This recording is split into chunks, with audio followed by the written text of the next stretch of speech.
ఒకటి అనిపించింది, ఇప్పుడు పాలిటిక్స్లో గెలిచిన వాళ్ళు ఉన్నారు, ఓడిపోయిన వాళ్ళు ఉన్నారు. ఒకసారి ఒకళ్ళు వస్తారు, ఒకసారి ఒకళ్ళు వస్తారు. అసలు పాలిటిక్స్ ఎలా ఉండాలి? పాలిటిక్స్ ఎట్లా ఉండాలి? పాలిటిక్స్ ఎట్లా ఉండాలి అని మనం చెప్పుకోవచ్చు, కానీ అలా ఎప్పటికీ జరగదు. ఇది ఒక యూటోపియన్ ఐడియా అంతే. అసలు మనిషి ఎలా ఉండాలి అన్న గురువు ప్రవచనం ఇస్తాడు, ఉంటాడేంటి? సో వ్యక్తిగతంగా మార్పు రావచ్చు, కానీ వ్యవస్థ మారడానికి టైం పడుతుంది.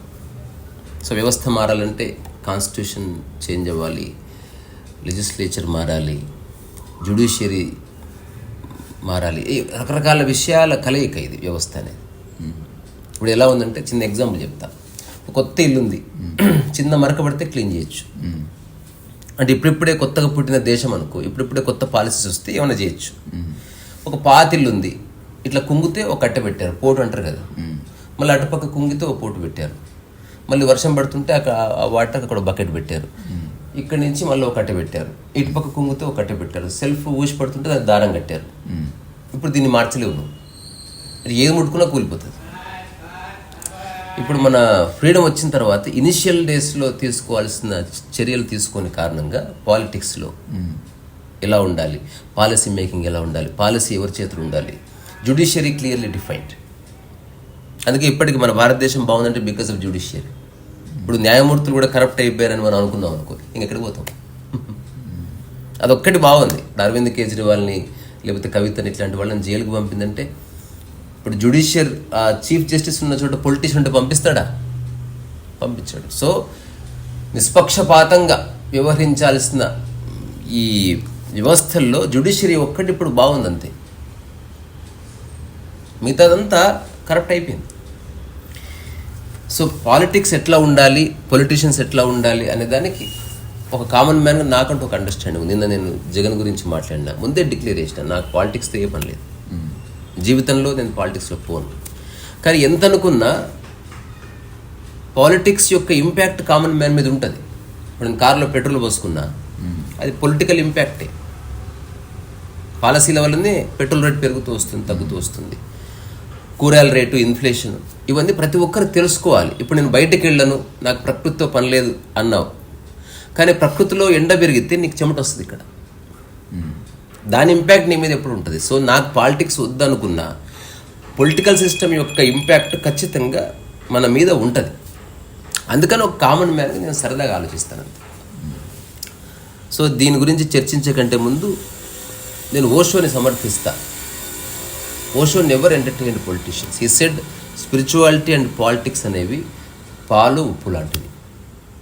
స్పిరిచువాలిటీ ఉన్న చోట పాలిటిక్స్ ఉండవు, పాలిటిక్స్ ఉన్న చోట స్పిరిచువాలిటీ ఉండదని డిక్లేర్ చేశాడు. ఇది నేను 100% నా యొక్క చైతన్యంలోనే చెప్తున్నా, ఇది నిజం. ఒక politician can never be spiritual, he can be traditional, మరి he can never be spiritual. అది తర్వాత సబ్జెక్ట్. సో నేను యుఎస్లో ఉన్నప్పుడు ఎప్పుడో ఒక ఇన్సిడెంట్ చూసా.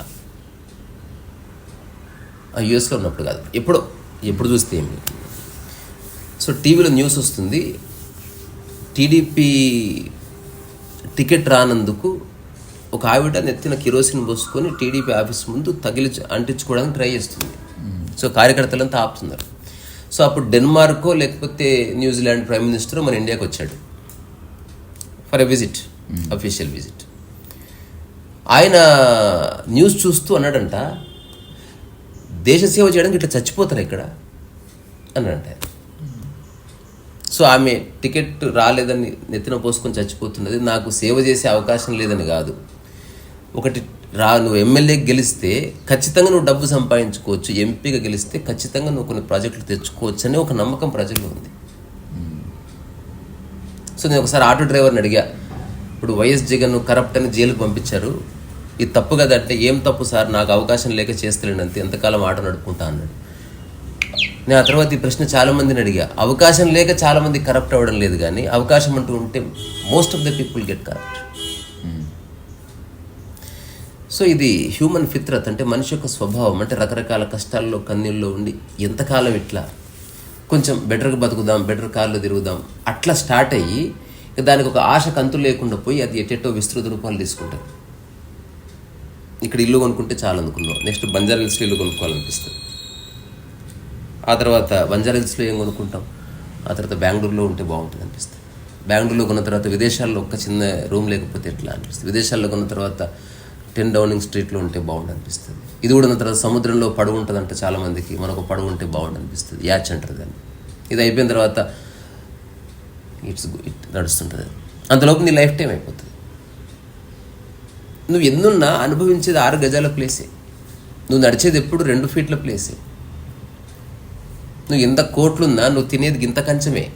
ఇది గుర్తిస్తే యూ బికమ్ స్పిరిచువల్. అట్లా కాకుండా నేను అనుభవించిన అనవసరం, ఈ డబ్బు వల్లనే నాకు పేరుంది, అధికారం వల్లనే నాకు పేరుందని అనుకుంటే కనుక యూ గెట్ స్టక్. ఇంకా దానికి ఎండ్ లేదు. ఇంకా నేను నా పుస్తకంలో ఒకసారి రాస్తే చాలామంది దాని గురించి చిన్న చర్చ చేశారనమాట. అంటే మనిషికి ఖచ్చితంగా తెలుసు ఎన్ని గంటలు పడుకోవాలో, ఖచ్చితంగా తెలుసు ఎన్ని గజాల చీర అవసరం, ఖచ్చితంగా తెలుసు ఎన్ని మీటర్ల షర్ట్ అవసరం, ఖచ్చితంగా తెలుసు ఎన్ని గ్లాసులు నీళ్లు తాగాలి.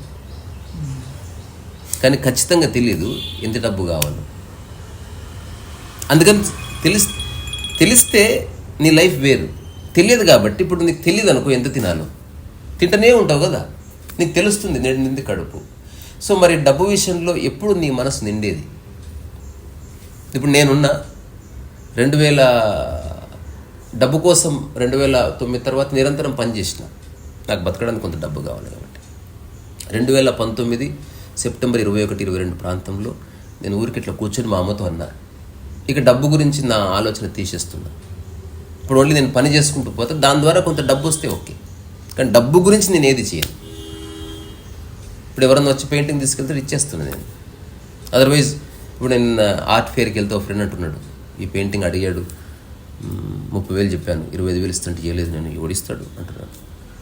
నేనైతే 25,000 అయింది, 15,000 కింద ఇచ్చేస్తుంది. దాని అర్థం ఎట్లో అట్లా పంపించాలని కాదు, ఇట్స్ జస్ట్ మనీ యార్. అంటే ఇప్పుడు నీకు 30,000 అయితేంది, 35,000 అయితేంది, 1,00,000 అయితేంది, డబ్బుతో కొన్ని అవసరాలు తీరుతాయి. నువ్వు 5,000 కోసం చూసుకుని ఒక మనిషి ఆనందాన్ని దూరం చేసినవే. So you become so self centred. నీకు వేరే వాళ్ళ ఆర్థిక పరిస్థితి కానీ సేమ్ థింగ్ హ్యాపెన్స్. నీకు ఏదైనా అవసరం వచ్చినప్పుడు వేరేవాడు ఉండవు అంటాడు.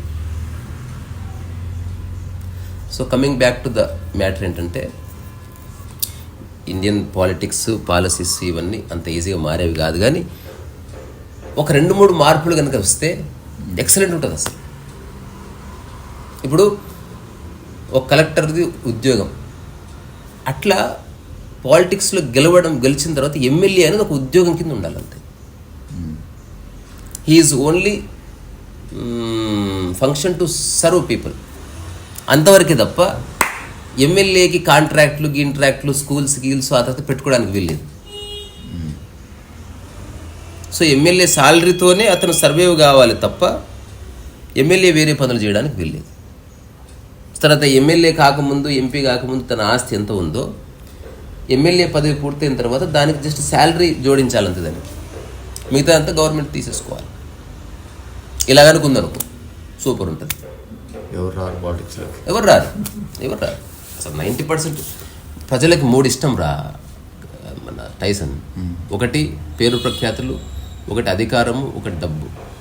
అంటే money, power and name and fame. ఈ 3 ఎక్కడెక్కడ ఉన్నాయో అక్కడి నుంచి కామన్ మ్యాన్ని తీసి బయట నూకిరు అసలు. ఇప్పుడు చెప్పులు కుట్టే దగ్గర ఈ 3 లేవుగా, అందుకు కుట్టుకోపు, ఎప్పుడు అడ్డురాడు.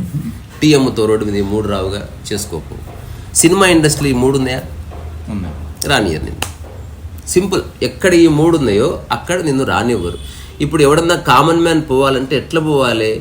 ఈ గోడను చీల్చుకొని బొక్క పెట్టి దూరి ఇటు తలకాయ పెడితే మళ్ళీ తనదంతర అయినా ట్రై చేస్తే మళ్ళీ తనదంతర అయినా ట్రై చేస్తే తర్వాత మళ్ళీ అందరూ అటుపక్క చూసినప్పుడు కొంచెం దూరి సార్ అని ఇట్లా చేస్తే అప్పుడు వచ్చినావు కానీ నీ అవకాశాలు నువ్వు ఉండని చెప్తారు అంతే.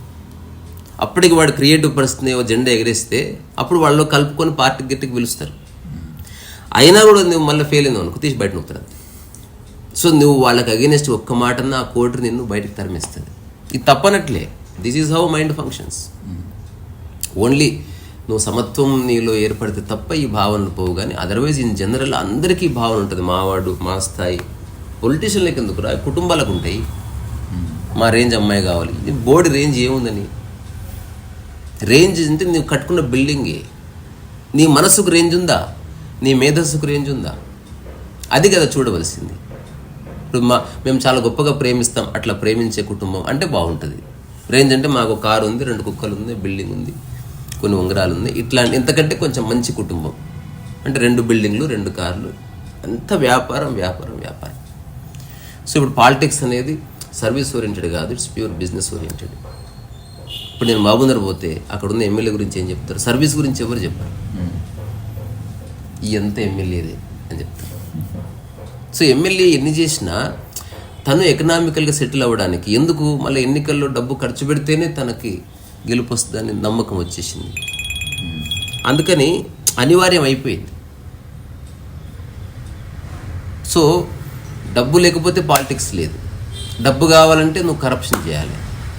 ఒకప్పుడు సీసీ కెమెరాలు అలాంటివి లేదు కాబట్టి బ్లండ్గా కరప్షన్ చేసేసారు. ఇప్పుడు వ్యవస్థ కొంచెం స్ట్రాంగ్ అయింది, అందుకని వైట్ కలర్ కరప్షన్ చేస్తున్నారు. వైట్ కలర్ కరప్షన్ అంటే ఎట్లా, వర్క్ క్రియేట్ చేయాలి. ఇప్పుడు ఈ ఏరియాలో కొత్త వర్క్ క్రియేట్ చేసి టెండర్ వేసినాక మనీ వస్తుంది, ఆ మనీని తీసుకుంటాం అన్నట్టు. ప్రజలకు ఏం కనిపిస్తుంది, వర్క్ అయినట్టు కనిపిస్తుంది. ఆ వర్క్ కాస్ట్ 100 రూపీస్ ఉంటుంది, కానీ టెండర్ 500 పోతుంది. 500 400 కొందరు పంచుకుంటారు. ఇది చాలా సటిలెస్ట్గా జరుగుతుంది. నేను ఒక సర్టెన్ టైంలో చూసిన, నా జీవితంలో ఒక బ్యాగ్ ఆఫ్ క్యాష్ ఎప్పుడు చూడలేదు. ఒకసారి చూసిన వాళ్ళంతా క్యాజువల్గా తీసుకొని కార్లు పెట్టుకుని వెళ్ళిపోతారు.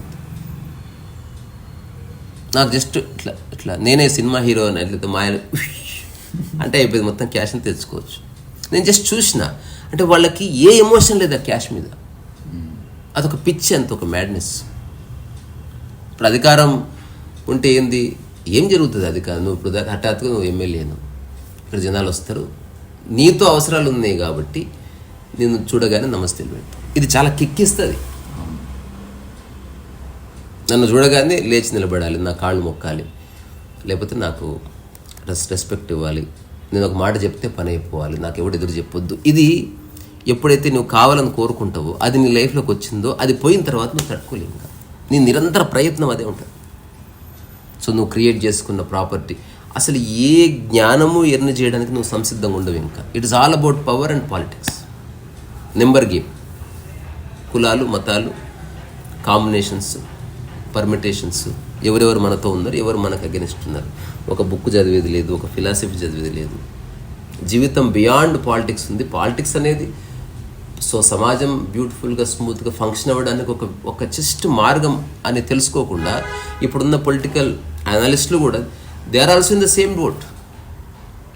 వాళ్ళు వీళ్ళు అట్లా చేయాలని అంటున్నారు తప్ప అసలు సిస్టమ్ చేంజ్ కావాలంటే ఏం చేయాలి అనేది ఎవరు చర్చించరు.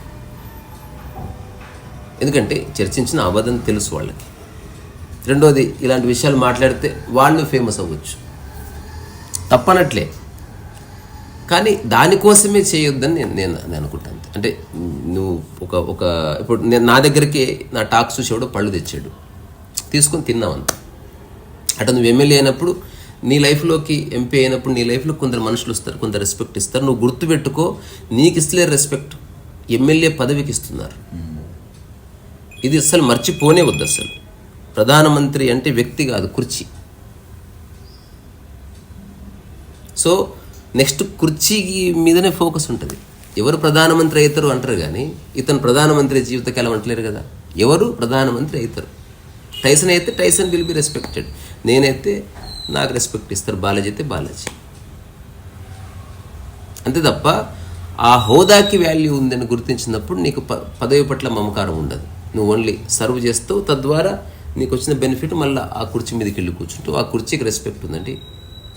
ఇంకా ఎవరన్నా ప్రధానమంత్రి కానీ ఎమ్మెల్యే కానీ ఇలా చేస్తే బాగుంటుంది. తను ఒక మామూలు సాదా స్టూల్ మీద కూర్చొని ఒక కుర్చీ వేసి దానికి ఎమ్మెల్యే, ఎంపీ, ప్రధానమంత్రిని పేరు పెట్టాలి. పెట్టి ఎవరు వచ్చినా దానికి మొక్కాలి. నేను సాదాసీదా మనిషినే, మీరు ఆ హోదాకి రెస్పెక్ట్ ఇవ్వండి. అదొక కాన్స్టిట్యూషనల్ పొజిషన్ అది. సో ఆ పొజిషన్ ఎప్పటి నుంచో ఉంది, ఫ్రీడమ్ వచ్చిన తర్వాత. సో నేను ఈ 5 సంవత్సరాలు దాని మీద ఉండబోతున్నాను. నేను వెళ్ళిపోయినా అది అట్లాగే ఉంటుంది. నేను ఎప్పుడూ కామన్ మ్యానే, ఎప్పుడైనా కామన్ మ్యాన్నే అని కనుక మనిషి చెప్తే చాలా బాగుంటుంది. కానీ అంత విజ్ఞత మనం ఎక్స్పెక్ట్ చేయడం చాలా పొరపాటు. ఈరోజు చూస్తున్నా, ఏమన్నా సమ్ నాయుడు రామ్మోహన్ నాయుడు 36 సంవత్సరాలకే మంత్రి. అరే ఏ ఇంట్లో పుట్టాడు? అంటే ఈ మీడియా కూడా అర్థం చేసుకోవాల్సింది. ఓ ధనిక కుటుంబంలో పుట్టాడు, వాడు పుట్టినాటికి ఎర్రన్నాయుడు వాళ్ళంతా పాలిటిక్స్లో ఉన్నారు. వాడు కొంచెం కాలేజీ వెళ్ళేసరికి అతను పాలిటిక్స్లో పీక్లో ఉన్నాడు. అతను కొన్ని కారణాల వల్ల మరణిస్తే తన కొడుకు 26 ఏళ్ళకే ఎమ్మెల్యేను ఎంపీను చేసేసారు. ఇప్పుడు same formula apply to any family. నువ్వు చిన్నగా ఉన్నప్పుడే మీ నాన్న హోటల్ నడుపుతున్నాడు, నువ్వు పెద్దగా అయ్యేసరికి చిన్న కొంచెం 2-3 ఎక్స్ట్రా బెంచ్లు వేసాడు. ఈవెన్ అటెట్ అయితే నువ్వు ఆ హోటల్ కొందరైతావు అంతే. ఇందులో ఏమంత వండర్ ఉంది అసలు? So what changes they brought in the society అనేది సరిగ్గా చూస్తే ఏముండదు. Just politics and politics and politics, నరనరాల్లో పాలిటిక్స్. ఈసారి గెలిచాం, నెక్స్ట్ ఇయర్ నాకు గెలవాలంత. ఎలా గెలవాలి అంటే నువ్వు మంచి పనులు చేసి గెలవాలి, లేదా పక్కని బ్లేమ్ చేసి గెలవాలి. సో వాళ్ళు కూర్చున్నా వాళ్ళలాగే ఉంటారు, చుట్టుపక్కల అంతా అలాగే ఉంటారు. నేను ఒక 2-3 పొలిటికల్ కాన్వర్జేషన్స్లో ఉన్నా, నాకు కొందరు పరిచయం, నాకు ఎవరు బెనిఫిట్ తీసుకోను. ఒక ప్రిన్సిపల్ సెక్రటరీ పరిచయం, కొందరు ఐఏఎస్, నేను ఏ సహాయం తీసుకోను. ఇది నా జీవితకాల నిర్ణయం. ఫ్రెండ్గా కలుస్తాను అంతే తప్ప అనుకుంటే I can get a project. నన్ను చాలాసార్లు అడుగుతారు కూడా, ఏదో తీసుకోబోయా ప్రభుత్వం ఉంది మనదే, టేక్ డూ సంథింగ్ అంటే నేను చెప్తా సార్ వద్దు సార్ అంటే నన్ను గుర్తించి ఇస్తే ఓకే, కానీ మీ ఫ్రెండ్ అయినందుకు అట్లా అవుతుంది. రీసెంట్గా ఎవరో ఫోన్ చేశారు, అన్ని హాస్టల్స్లో ఒక్కొక్క పెయింటింగ్, అట్లా చాలా హాస్టల్స్ ఉన్నాయి, అట్లా ఒక్కొక్క పెయింటింగ్ 10,000 అయినా ఇన్ని లక్షలు అవుతుంది, why don't you do? So అందులో నాకు 50% అటు నువ్వు, నేను చెప్పినాను అంటే అసలు ఈ చక్కర్లో పడనే వద్దు అసలు. ఇప్పుడు నాకు కావాల్సిన బేసిక్ ఇది చాలని నేను కోరుకుంటున్నా. నా యొక్క ఉన్నతి డబ్బును ఆధారం చేసుకొని గుర్తించకూడదు మనుషులు. నేను ఏదో రోజు గోచి పెట్టుకొని కూర్చున్నా, నాకుండే చిన్న రెస్పెక్ట్ నాకు ఉండాలి, నా పట్ల నాకు, వేరే వాళ్లకు నా పట్ల. అంతేగాని నేను కారు కొనగానే నువ్వు ఎగిరి గంతేసి నేను నెక్స్ట్ బిల్డింగ్ కడతా అన్న ఇంత గ్రేట్, అట్లాంటి అబద్ధపు రెస్పెక్ట్ అక్కర్లేదు. కానీ పాలిటిక్స్లో అదే జరుగుతుంది. బయట కూడా మోస్ట్లీ అంతే చూస్తాం కదా, ఎక్కడైనా అంతే. ఇప్పుడు ఇదేంది, నీవు జీవితాన్ని అన్వేషిస్తే ఇట్లాంటి స్ఫురణ కలుగుతుంది, అదర్వైజ్ నేనైనా అలా ఉండవలసిందే. మా ఫ్రెండ్స్ గిన్స్ అంతా ఇదే కదా, డబ్బు ఎంత సంపాదించో ఏంట్రా ఏం కథ అని అంటారు, ఇదే ఉంటుంది కదా. అసలు ఈ మధ్య ఏమైనా బుక్ చదివావా, రాసావా, నీ లైఫ్లోనే పరివర్తన వచ్చిందా, నీలో అశాంతి లేని కాలం ఈ మధ్య ఉందా, నిరంతరం ప్రశాంతత అనుభవించేసి ఇట్లాంటివి మనం మాట్లాడతారు. ఏంది అలాంటి 99% లేరు. ఎందుకు? సింపుల్, ఎక్కడ పోయినా ఈజీగా అర్థమయ్యేది, ఎక్కడ ప్లాట్ ఉందాం, ఏం చేస్తున్నాం, జాబ్, డబ్బు. నేను ఊరు వెళ్తే మా ఫ్రెండ్ అంటాడు, కార్పొరేటర్ అవ్వాలరా నా అంబిషన్ అంటాడు. మస్తు పైసలు ఉంది అదే, 12 లక్షలు అంతా కార్పొరేటర్ అవ్వాలి. పొద్దు నుంచి రాత్రి వరకు అదే డిస్కషను. ఇప్పుడు ఎవరితో అన్న మాట్లాడిన కాలనీలో ఇదే ఉద్దేశంతో మాట్లాడతాడు. ఏం అక్క బాగున్నావా, కార్పొరేటర్ కోటేస్తా లేదా ఇదే అనేది చూస్తాడు. నాకు తెలిసిన ఇంకో ఫ్రెండ్ ఉన్నాడు, ఎవరైనా చచ్చిపోతే బియ్యం తీసుకెళ్తాడు, ఆడు పాలిటిక్సే. ఇంట్లో అమ్మని చూసుకోడు చక్కగా, కానీ ఆ కాలనీలో ఎవరైనా చచ్చిపోతే బియ్యం సప్లై చేసి, ఎందుకంటే మనకు ఓట్లు పడతాయి, రీఛార్జులు చేయిస్తాడు. సో మనిషి ఇంతే, అన్నీ తెలిసిన పరమ దుర్మార్గుడు మనిషి. సరే, ఇప్పుడు మనకు వేరే ఆప్షన్ లేదు. ఇదేంది, ఒక బ్యాండ్ వ్యాగన్ అంటారు ఈ పాలిటిక్స్ అనేది. ఇంకా దొర్లుకుంటూ పోతుంది. ఒక పెద్ద కొండ మీద నుంచి రాయి దొర్లింది అనుకో, ఎవడు ఆపుతాడు దాన్ని? 1947 తోసి రాయని పాలిటిక్స్ని కొట్టుకుపోతుంది. అది ఎవడో కొంచెం ఇట్లా మలిపోవచ్చు, ఆపలేడు ఎవడు. మనం చేంజ్ అంటే ఇట్లా పోతున్న దాన్ని ఇట్లా మలిపితే ఇట్లా పోతుంది. మళ్ళీ ఎవడో వస్తాడు, మేము కొత్త పరిపాలన చేస్తాం, ఇట్లా మలిపితే ఇట్లా పోతుంది, అంతే తప్ప దాన్ని ఎవడు ఆపలేడు. సో మన ఇండియన్ పాలిటిక్స్లో ఒక చేంజ్ ఎప్పుడు రాదు. అదే if you go to Singapore, అక్కడ ఎంపీ నువ్వు అవుతావా, నీకు ఇచ్చేస్తాడు టికెట్, నీకు శాలరీ తప్ప ఏమి ఇయ్యరు. ఎవరు పోరు ఎంపీ అవ్వడానికి. ఎవడు పోతాడు? నిజంగా పబ్లిక్ సర్వీస్ అంటే ఇష్టం ఉన్నవాడు పోతాడు. ఎంపీ అంటే అక్కడ ఏమిటి? ఇక్కడ చూడు, in many countries people can directly contact politicians and government officials with emails, letters, telephone calls and social media. Some campaigns like the hands Yoon message created by క్రాఫ్టివిస్ట్ collection అక్కడ నువ్వు పబ్లిక్ సర్వెంట్ అంటే public available ఉంటావు అంతే, బయట కూర్చేసుకొని. So రోజంతా public జనాలని కలిసి మాట్లాడి అక్కడ నల్ల పైపు క్లియర్ అయిందంటే వెళ్ళి కార్ అంటే గవర్నమెంట్ కార్ ఇస్తుంది, ఫ్లైట్ ఇస్తుంది, అన్ని ఇస్తుంది. కానీ ఏవి నీవి కావు. వాటిని చూసి నువ్వు డబ్బా కొట్టుకోవద్దు. నువ్వు జస్ట్ ఇప్పుడు మన ట్రాన్స్పోర్టేషన్ అంతే, అది గవర్నమెంట్ది అది. కానీ ఇక్కడ ఎమ్మెల్యే ఎంపీ అయితే వాడు వాడే కారు ఎవ్రీథింగ్ నాది అనుకుంటాడు అనమాట. చైన్ వస్తుంది, మంది మార్బలం వస్తుంది, వచ్చిన ఘమండ్ వస్తుంది, అతను రాగానే అందరూ అలర్ట్ అవుతుంది, ఫీల్ అవ్వడం ఉంటుంది. ఇట్లాంటివి అక్కడ ఏం లేదు. సింగపూర్లో నాకు తెలిసిన ఒక సాఫ్ట్వేర్ ఇండస్ట్రీ హెడ్ ఉన్నాడు అక్కడ, ఒక కంపెనీని రన్ చేస్తాడు. ఆయన చెప్తాడు అసలు నేను అనుకుంటే I can become politician but I'm not interested. ఎందుకు అవ్వరు సార్ అంటే ఆయన చెప్పాడు, ఏం ఉండదురా అక్కడ పిచ్చోడా, ఇక్కడలాగా నువ్వు కరప్షన్ చేయలేవు, ముడి మీద అంటారు. అక్కడంతా ట్రాన్స్పరెన్సీ ఉంటుంది.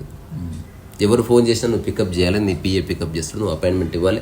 నిజంగా పబ్లిక్ని కలిసి మాట్లాడే ఆసక్తి ఉన్న వాళ్ళు ఉంటారు చూడు, దే బికమ్ పొలిటీషియన్స్. అసలు దీన్ని చేయనియరు. నీ రోజంతా దాంతోనే గడుస్తుంది. ఎంత వస్తుంది, ఎంత పోతుంది, ఎక్కడెక్కడ పెద్ద పెద్ద స్థాయిలో నువ్వు కబ్జాలు కానీ లేకపోతే డిస్ప్యూట్స్, ల్యాండ్ డిస్ప్యూట్స్ ఉంటాయి.